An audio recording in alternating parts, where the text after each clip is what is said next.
میری شادی والے دن میرا 12 سالہ دیور بہت خوش تھا۔ میں نے ہمیشہ اسے اپنے چھوٹے بھائی سمجھا تھا اور وہ بھی مجھے بھابھی ماں کہہ کر پکارتا تھا۔ شوہر کی فوت ہونے سے کچھ دن بعد مجھے اکیلے سونے میں ڈر لگتا تو اپنے دیور کو ساتھ بیڈ پر سلانے لگی۔ سردیوں کی راتیں تھیں اور ایک بستر میں مجھے دیور کے ساتھ سونا بہت عجیب سا لگتا۔ دیور مجھ سے کافی چھوٹا تھا، وہ 12 سال کی عمر کا تھا، 18 سال کا جوان لڑکا لگتا تھا۔ شوہر کی فوت ہونے کے بعد میں نے بہت مشکل سے ہی گزارا کیا تھا، لیکن کب تک میں اس طرح گزارا کرتی۔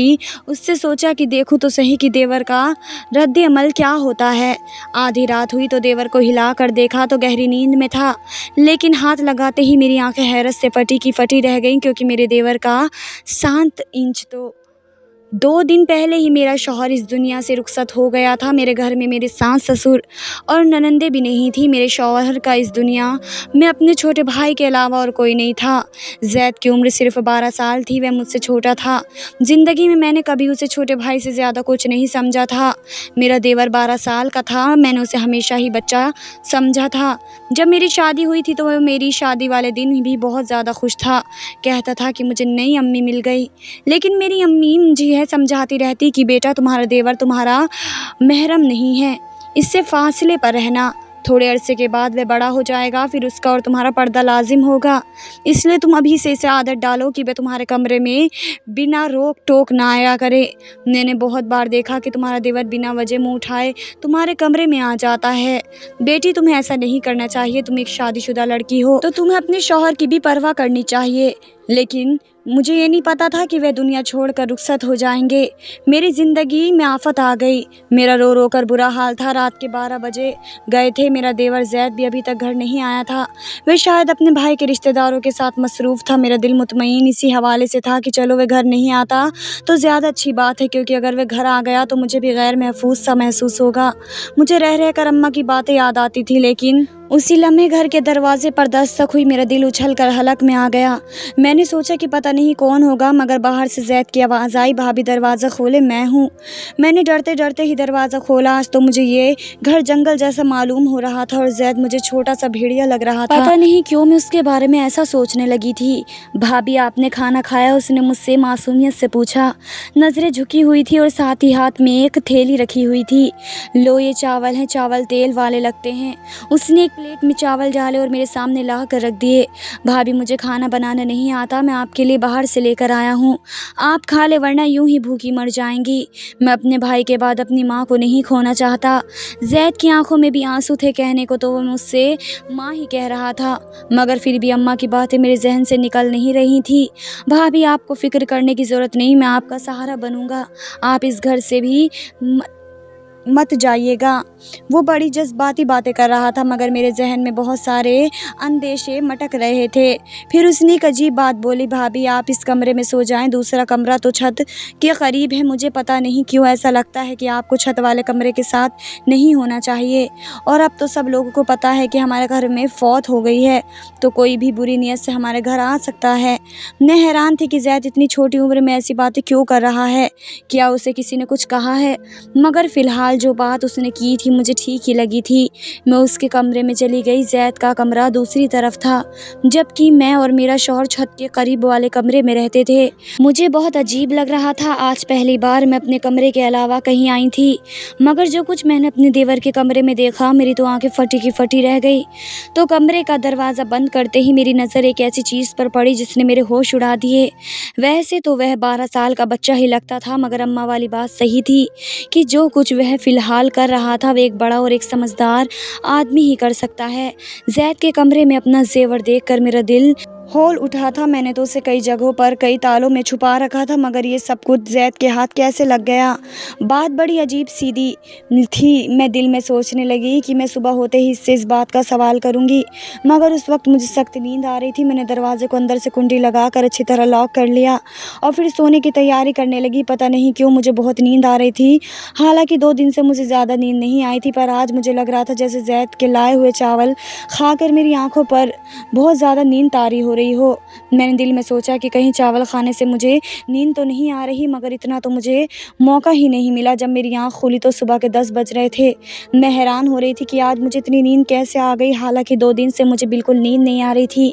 लेकिन आज चावल खाने के बाद मेरी आँखें ऐसे बंद हुई कि किसी को शराब पिला दी गई हो।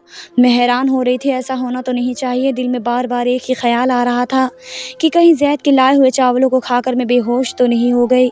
लेकिन आखिर ज़ैद ऐसा क्यों करता, मेरे दिल में सोचा। आंखें मलती हुई मैं बाहर आई तो सामने ज़ैद किचन में चाय बना रहा था।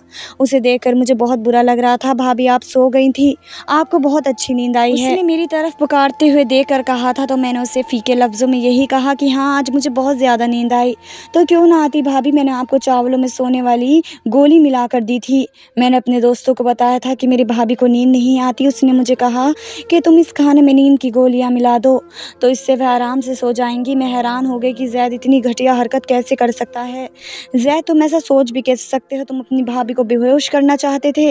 नहीं नहीं भाभी, मैं तो आपको अच्छी नींद देना चाहता था। देखिए, अब आप अच्छी खासी तरोताज़ा लग रही हैं, ये लिए चाय पीजिए। उसने चाय मेरे सामने रखी तो मैं शक में पड़ गई, तुमने इसमें भी कुछ मिलाया तो नहीं? अल्लाह की कसम नहीं भाभी, वो तो मैं आपकी नींद के लिए, आपके सुकून के लिए गोलियां मिलाई थी। कहते हैं कि ये चाय मैं आपके सामने खुद पी लेता हूँ, बल्कि हम आधी आधी पी लेते हैं। इसने इस प्याली में घूंट भरते हुए मुझे दिखाया तो मैं यकीन करके बैठी। मैंने कहा कि ठीक है, मुझे माफ़ कर दो, मैं तुम्हारे बारे में शक्की हो जाती हूँ।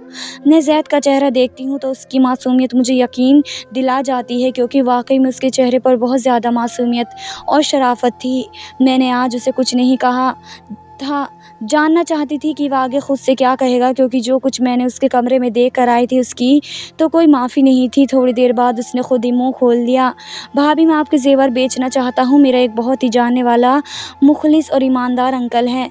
हमारे ज़ेवर बेचकर हमें बहुत सारे पैसे देंगे। हम उन पैसों से घर खरीद लेंगे। इस किराए के घर में हम कब तक रहेंगे? मालिक मकान तो परसों किराया लेने आ जाएगा। हमारे पास तो पैसे नहीं हैं। ज़ैद की बात सुनकर मैं हैरान हो गई। अभी तक ऐसा तो मैंने नहीं सोचा था कि वह कैसे सोच सकता था। बात बड़ी अजीब थी। मैंने कहा, ज़ैद, तुम्हें ये ख्याल कैसे आया कि एक नया घर बनाएं? भाभी, मैंने आगे शादी भी करनी है, हमने सारी ज़िंदगी एक साथ रहना है। नया घर होना चाहिए हमारे पास। किराए के घरों में तो इंसान सिर्फ जलील और रुस्वा होता है। ज़ैद की बात ठीक थी, इसलिए मैंने अपने ज़ेवर उस वाले मामले पर कुछ नहीं कहा। लेकिन मुझे डर था कि वे ज़ेवर बेचकर हमारे पास अगर पैसे ना आए तो क्या होगा। मैं एक बेवा औरत थी, मेरे देवर 12 साल का था, तो ऐसे में कोई भी हमें आराम से आसानी से धोखा दे सकता था। मैंने सोचा कि इस बारे में किसी से मशवरा कर लूँ या अपने मायके वालों से कहती हूँ, वे मेरी मदद ज़रूर करेंगे। ज़ैद तो छोटा बच्चा था, जिसकी इस बात पर मुझे अभी तक गुस्सा था कि उसने मेरे कमरे से आखिर इतने ताले तोड़कर वे ज़ेवर निकाला कैसे, जबकि ताला टूटे हुए भी नहीं थे, जबकि इस ज़ेवर के बारे में मैंने ज़ैद को बताया भी नहीं था। मुझे अब ज़ैद की बातों पर गुस्सा भी आ रहा था, लेकिन वह जो भी करता आखिर मैं उसकी ऐसी हताहत देता कि मैं मुतमईन हो जाती। मैंने अपने घर वालों से कहा कि मुझे ज़ेवर बेच कर घर लेना है। उन्होंने मुझसे कहा कि नहीं, घर लेने की ज़रूरत नहीं है, तुम बेवा हो चुकी हो, अब तुम्हें हमारे घर आना होगा। मगर मैं उनके घर नहीं जा सकती थी। मैं जानती थी कि मेरे भाई अपनी बीवियों के गुलाम हैं, वे अपनी बेवा बहन को कभी भी सहारा नहीं देंगे। ज़िंदगी भर इंसान उनके सहारे तो नहीं रह सकता। अभी अच्छा मौका था, मैं अपने ज़ेवर बेचकर एक घर ख़रीद सकती थी। मेरे शौहर ने अपनी ज़िंदगी में मेरे लिए काफ़ी सारा ज़ेवर बनाया था, मगर अपने भाइयों की नीयत देखकर मैंने वे ज़ेवर देने का इरादा तर्क कर दिया। अब मैं ज़ैद के सहारे पर ही चल रही थी। मैंने कहा, ज़ैद, तुम चाहो जहाँ चाहो ज़ेवर बेच दो, मैं अपने मायके वालों से इनके रवैये से मायूस हो गई हूँ। ज़ैद ने अपने उन्हीं अंकल को वे ज़ेवर जाकर दे दिए और 2 ही दिन के बाद हमें एक बहुत मुनासिब जगह पर घर ढूंढकर घर की चाबी और कागजात उन्होंने ज़ैद के हवाले कर दिए। मैं तो इस सारे अमल पर हैरान रह गई थी कि 2 दिन में इतनी जल्दी ये घर कैसे हमें मिल सकता है, जबकि घर के लोगों को काफ़ी सारा काम भी करना पड़ता है। घर का इंतज़ाम, घर के कागजात, बहुत सारी ऐसी चीज़ें होती हैं जिन पर इंसान को मेहनत करनी पड़ती है, वक्त लगाना पड़ता है। मगर ज़ैद ने जब कागजात लाकर मेरे हाथ में रखे तो मैं हैरान रह गई थी। वह तो 12 साल का, मगर उसकी सोच बड़ों वाली थी। फिर उसने एक अजीब सी बात कही, कहने लगा कि भाभी, हम सारा घर साफ़ कर लेंगे, तो आपसे ज़रूरी बात करनी है। अब ज़ैद की आंखें तो अजीब सी लग रही थी, उसकी नज़रों नज़रों में कोई अजीब सी बेचैनी थी जिसे देखकर मैं समझ नहीं पा रही थी कि वो मुझसे क्या कहना चाहता है। उस वक्त मैं जल्दी में थी। हमने घर में सारा सामान भर दिया था। अब हमें आगे की फिक्र थी कि हमारा खाना पीना और राशन कहाँ से होगा, जबकि मैंने तो कभी ज़िंदगी में बाहर जाकर कोई नौकरी भी नहीं की।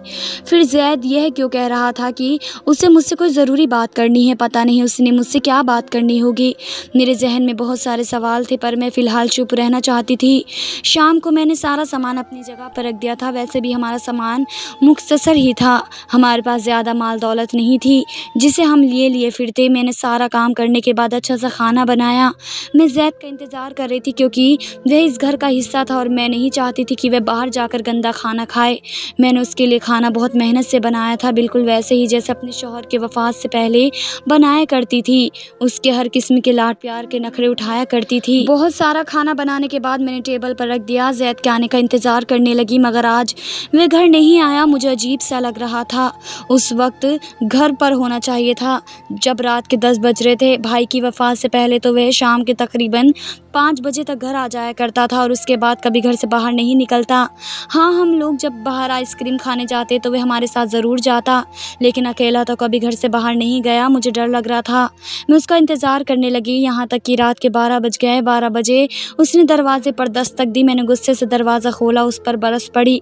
कहाँ रह गए थे तुम ज़ैद? तुम्हें शर्म नहीं आती? मैं तुम्हारी बेवा भाभी तुम्हारा इंतज़ार कर रही थी। मैंने तुम्हारे लिए खाना बनाया और तुम हो के अब अपने भाई के जाते ही आवारा गतिया करने पर मजबूर हो गए हो।